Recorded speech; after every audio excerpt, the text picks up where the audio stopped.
এ পরিষ্কার করে খাই কিটা? এ ভুঁড়ি যে গন্ধ, পরিষ্কার করতে পারবো না বাপু। আসসালামু আলাইকুম।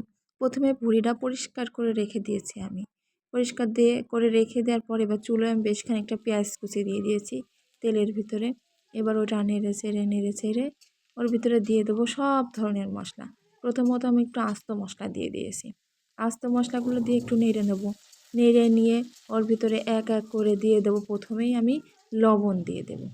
লবণটা দিয়ে একটু নেড়ে আবার একটু হলুদ দিয়ে দেব।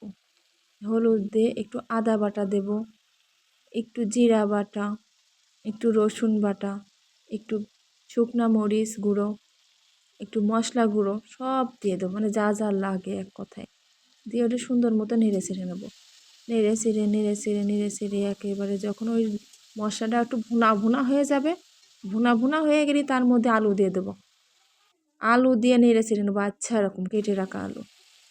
আচ্ছা রকম নেড়ে চেড়ে নিয়ে ওর ভিতরে দিয়ে দেবো সেই ভুঁড়ি, যারা খাতেই পারে না গন্ধের জন্যে। ওরে বাপু রান্না করে দেখ না এইভাবে, কী যে স্বাদ, না খালে বুঝবেন না।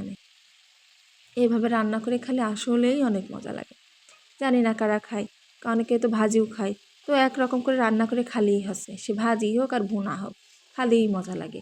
আমার তো সেই পছন্দ, আমি তো হাত একেবারে চেটে পুটে শুধু খাই। এবার সুন্দর মতো নেড়ে চেড়ে নেবো, আচ্ছা নাড়া নেড়ে যখন দেখবো যে না মশলাটা পুরোটাই ওর গায়ে গায়ে লেগে গেছে, একদম লেগে গেছে, তখন একটু পানি দিয়ে দেবো। পানি দিয়ে একটু কষায় মতো নেব।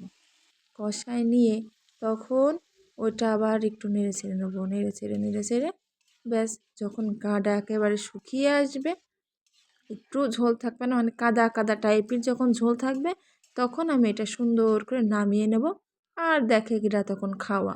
দেখিস, যারা খাস না একবার খেয়ে দেখ কেমন লাগে। আল্লাহ হাফেজ।